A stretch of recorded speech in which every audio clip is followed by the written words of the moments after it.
How long should a sexual encounter last?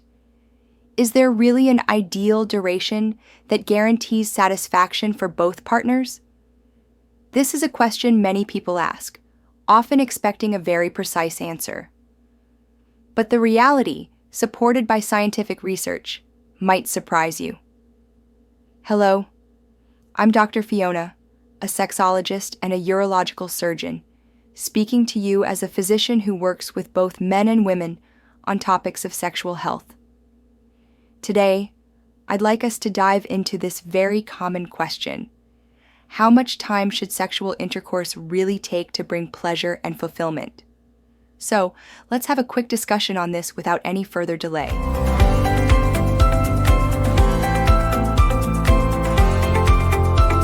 The reason this topic matters so much is because it connects with concerns such as premature ejaculation, delayed ejaculation, or difficulty reaching orgasm.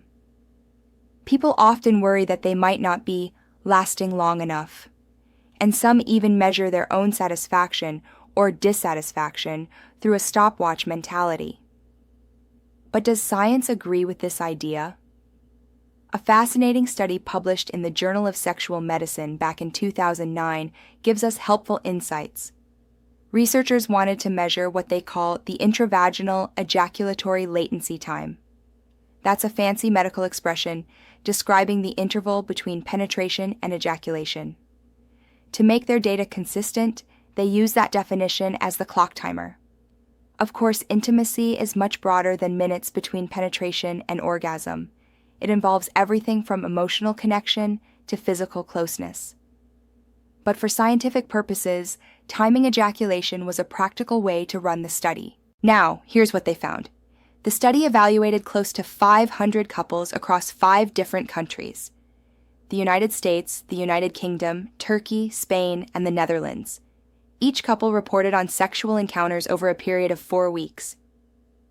When the numbers were averaged, the typical duration from penetration to ejaculation was about 5.7 minutes.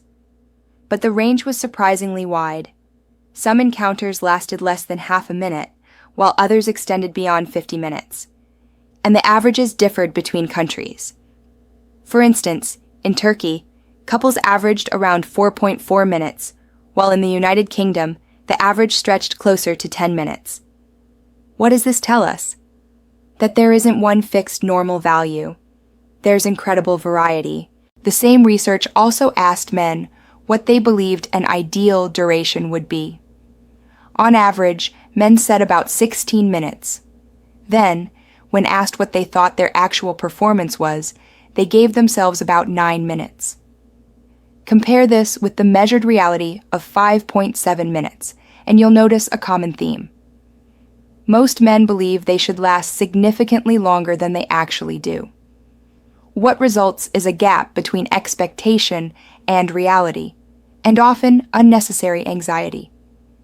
Importantly, the study also noted that factors such as circumcision status or condom use didn't significantly alter the average times.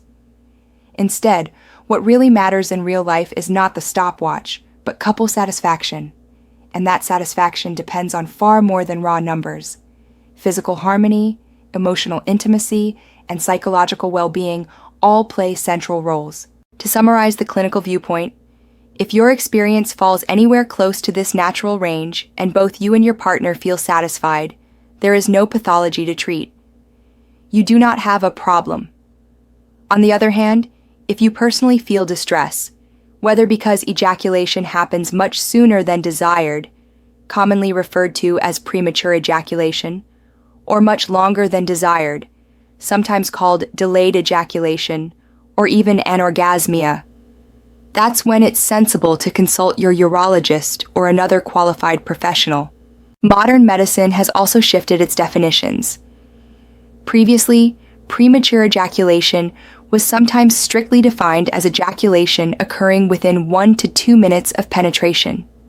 Today, professionals recognize that the central issue isn't the clock, but whether the sexual experience feels fulfilling and mutually satisfactory. Likewise, with delayed ejaculation, some men require more than 30 minutes repeatedly, which can reduce enjoyment for both partners. Neither extreme should be ignored if it causes distress. Intimacy is meant to be a source of connection and joy, not stress about whether you've reached a stopwatch target. The healthiest measure of normal is whether you and your partner feel comfortable, satisfied, and able to share physical closeness. So, instead of comparing yourself rigidly to statistics, ask, am I satisfied? Is my partner satisfied? If yes, wonderful. If not, remember that modern treatments, counseling, and simple medical guidance have helped countless couples improve their sexual well-being. Don't hesitate to reach out for help if you need it. Knowledge, as always, is power. And in this case, it's the power to turn performance worry into deeper connection.